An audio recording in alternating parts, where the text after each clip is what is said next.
Hi guys, I'm here with Manjunath, my new guest on 5 Minute MicroSaaS show. He has been kind enough to give his few minutes where I would be discussing to understand what he's up to and how his side projects and how his interest in side projects is helping him understand this SaaS market really well. He has been a solo creator, if I am not wrong, but we'll discuss more on his activities as we go ahead in the discussion, which is going to be a short one but concise one, where we hear a new uh, starter, how he thinks through the market and how he is using distribution channels. Hi, Manjunath. Thanks so much for being Hi, here. The floor is yours. Please explain where you're from, what you do, and what you're trying to achieve, and what are the interesting, exciting things you're up to. sure. So my name is Manjunath, and I'm from India, South India, from a place called Karur in Tamil Nadu. So my primary interest has been always been, trying to do something on my own. So that's kind of been in my interest for a long, long time. My background is in data science, so I did work for quite a while in the data science industry. And after a while, I wanted to just try and see if I can do something on my own, which is when I saw on Twitter a lot of people are doing, they were uh, doing things on their own, solopreneurship, all those things that really inspired me. So I wanted to create a few apps and see first practice, and then maybe kind of step into doing more complex projects in the future. That's the goal. Yeah. So right now I've created like 2 to 3 projects. So most of them, almost all of them, have been in the productivity space because that's something that I've always been interested in. So the first one that I created was a project called Accountably, where I gave um, anybody can hire a coach to kind of help them with productivity issues. So that was my first project, and the second project is called Pomo Race. It's still there. It's a free thing. It's basically a task manager where you can kind of uh, you know it's a simple task manager and a Pomodoro timer.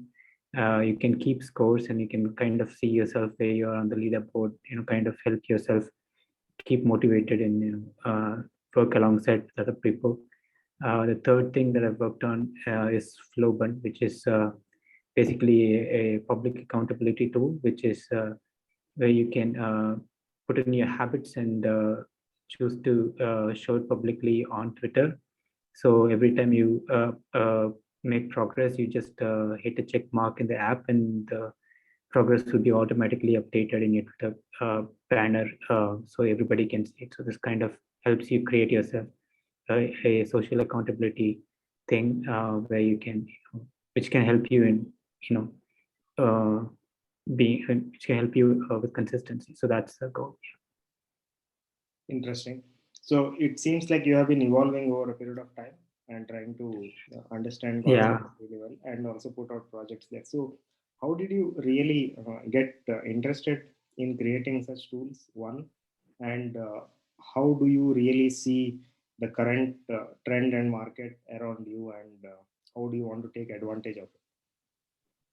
Yeah. So basically, the interest. So since I came from a data science background, I did not have any experience in building apps or websites or anything like that. So I had to study all those things and do it on my own. So that was always an interesting thing for me to learn something new. Has always been something very interesting for me. So I did these projects as a part of my learning process as well. So the mobile apps, I've never created mobile apps before, but this is the first time I've created one. And websites also I've never created before. So the first website I've created was the project that I created for Countably. So I got interested because I wanted to learn and I wanted to create something on my own. And creating a project has always been fascinating. And yeah, solopreneurship. So I did not have any idea about solopreneurship. I used to think that companies had to happen with many people, not just one person. But since the tools are evolving, in the last 5 to 10 years, the tools have evolved a lot, especially the ability, the cloud tools, and all the other dev tools. Even no code has been really evolving in the last 2 to 3 years. So I think there's a lot of space being created for solopreneurs now, and I think in the long term, a typical company would be of maximum 5 to 10 people, and that could do a multi-million-dollar business easily because of because of how tools are evolving in this era now. So I wanted to be a part. So I've been I've been creating apps to kind of practice. And the things that I've learned as a creator till now is that um, it's a what sells usually is just something. If people want something, really want something, then it sells. So I've been creating productivity tools, but it's kind of a hard sell, because usually people they want to be productive, but they don't want to be productive. So it's kind of a, it's a thing where people want to be something, but they also have an internal resistance to it. So I've seen that it's very hard to sell those kind of apps. So that's the realization that I've come to after developing 3 apps.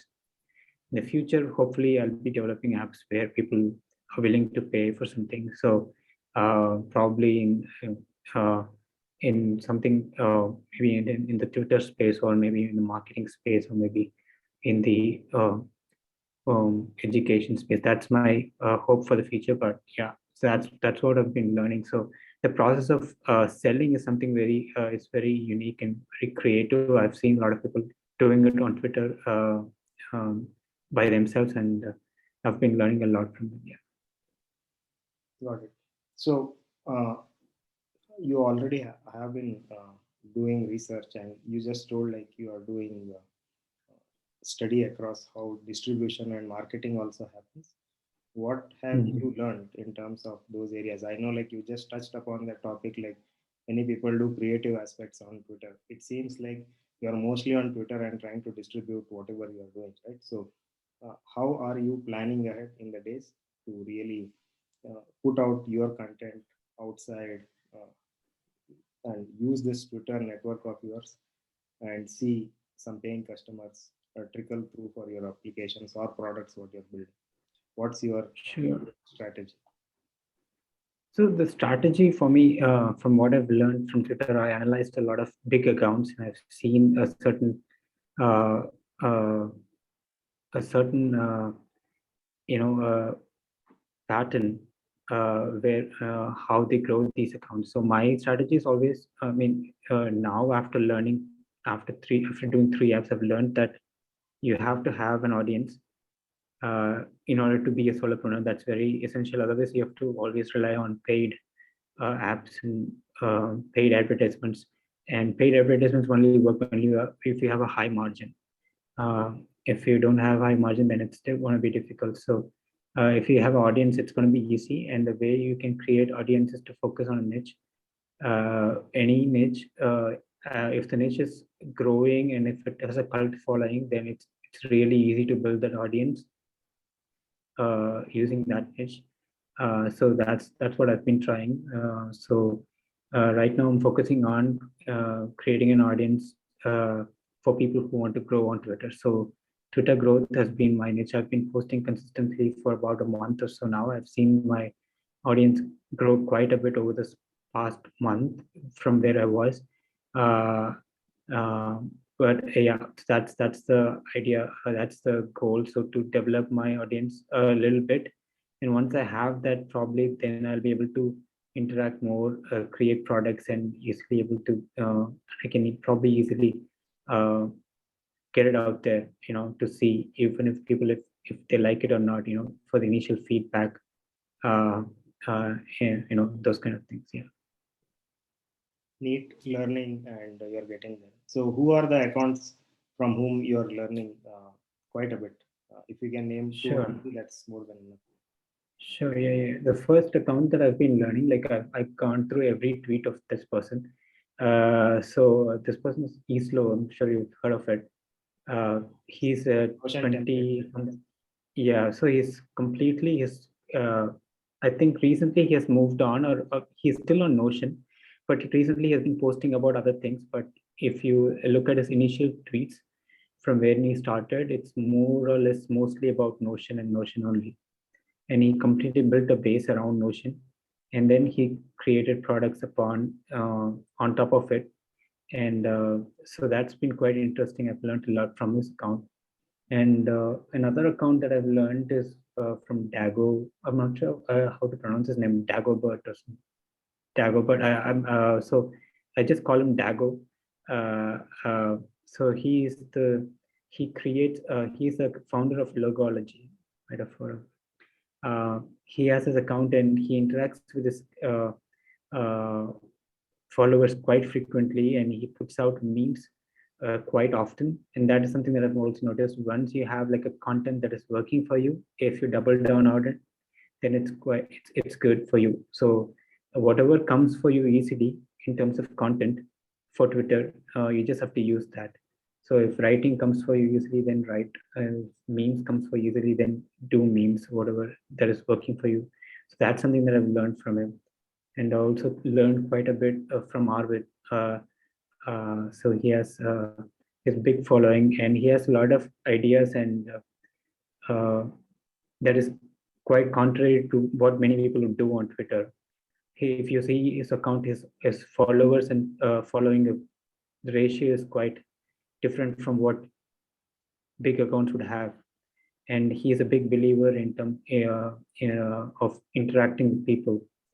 And so I think that's something that I'm taking in as well. The way how to build relationships on Twitter, and how to, once you have relationships built, then you probably can take advantage of those relationships in terms of getting feedback when you build a product. So things like that. So been learning quite a bit from him as well. Yeah, exciting. Good observation. And even I have been on Twitter for a long time. It's deliberate, intention based posting, which might really give you Mm. an audience. That's what I feel. And yes, if you are really wanting to build an audience, whatever you have said makes a lot of sense. And I hope you build a good audience base in the coming 4 to 5 months, because it takes some time, but then it snowballs into a good audience base once your content really reaches out to different masses on Twitter. So that's how Twitter works, I think so. So if you have to put flow bun uh, as a pitch, what would that be like? Why should Twitter users use Global? So it's targeted to a certain kind of individual. It's not for everyone. The first thing is you must be willing to put your progress in public. So not every person is willing to do that. I understand why. It might be a little bit uh, scary when you start out, because you're putting out what you're doing on everyday basis out there, especially your habits, and sometimes you fail, and that also goes up there. Uh, and it is also dedicated to people. I mean, it's targeted to people who find it difficult to build consistent habits. So some people find it very easy, and I admire them. But it's very this is targeted towards people who find it difficult to keep consistent habits. So if you're willing to put your Twitter progress out there, and if you're willing to uh, uh, if you're struggling in terms of building habits, and if you're willing to put your use your banner space for this purpose. Some people don't want to use banner space for this purpose. They want to use it for their own products or anything else. I mean, so those three things are there. So if you're willing to use your banner space for this purpose, I mean, for showing people what you're doing, then it'll be good to try Flowbird and see if it works for you. For me personally, it has been working because uh, I've been using it for the past 30 or more days, I guess, and I've been able to keep my Twitter habit at least consistent. Uh, I've only put 2 to 3 habits on it, because anything more than that kind of derails the whole system.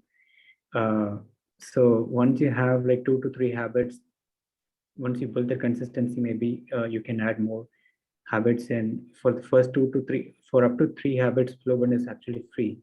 So so if you really want to try, then you can just download flow burn from App Store or Android store, and then just try it and see how it works for you. And if it works good, then you can build more habits with it. If not, then it's fine. I mean, people are different, you know. It's no solution is guaranteed to work for everybody. So Interesting. So let me put the word out there. Let's see if users really try it out, and I would definitely put a word across to all sure, the thank you. followers as well as the users, just to request. So last two questions. What's your motivation in the coming days to build different apps, and what would you be doing in the coming days? That is something which I want to know. So so I've been so the coming days, it's a bit blurry right now actually for me. I'm trying to create something for on Twitter, you know, based on Twitter API. So this is, I've seen a lot of Twitter growth tools, but I'm trying to create something which kind of includes whatever I've learned so far, and probably targeted towards people under or people who are in their growth phase. So so that's something that I'm planning to do. It might evolve into something else. I'm not sure. I'm still in the ideating phase in my mind. Hopefully in a few days or in a week or so, maybe I'll put something out there and see how it resonates with people.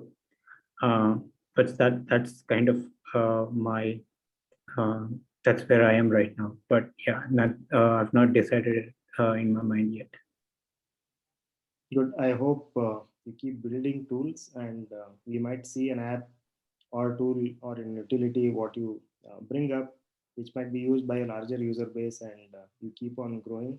And I think you are much more interested in solopreneurship, and you would be trying to build more side projects as you grow ahead, right? So thanks so much. Yeah, yes, sure, yeah, sure. Solopreneurship is cool. It's just that you know, so it's not that everybody should do solopreneurship. Some people may not like doing things solo. That I think that's okay too. I mean, it depends on the person. I guess for me personally, I'm doing it solo for now. But in the future, if something works, then I'll probably be doing something in, you know, in collaboration as well. But yeah, I'm open to it. You, before I end, you want to tell something to the audience, what you want to share to other users, or you can just take up this 1 minute and speak about it. No, I think so. It's basically it's an exciting period to you know, to build things. I mean, the last 20 years, uh, the internet has come up with new tools that makes it very easy for anyone to build, sitting anywhere in the world. Uh, I would urge everybody to take advantage of it. See a lot of people doing it very successfully on Twitter and in YouTube and TikTok, everywhere. Social media has become this large platform which helps with the distribution. So one thing that was missing was distribution, and that social media has kind of connected the dots on that. So so if you can build an audience, and if you can create a tool that is in need, then it's a good period uh, where you can easily make a decent living out of just doing things by yourself. Yeah, thanks, Manjunath. Thanks so much Sure. for sharing Thanks, your side Girish. of the information. So, on that closing note of let everyone try out to be a creator and be free and have some good freedom in life. We are Yeah. closing this discussion. So, the next time I will come back with a new guest. And I hope you like this discussion with Manjunath, who is just starting out, and you heard it from learners per se, like how he's thinking through and how he is going to build a business being a solopreneur. Thank you so much. All right. Thank you, Girish.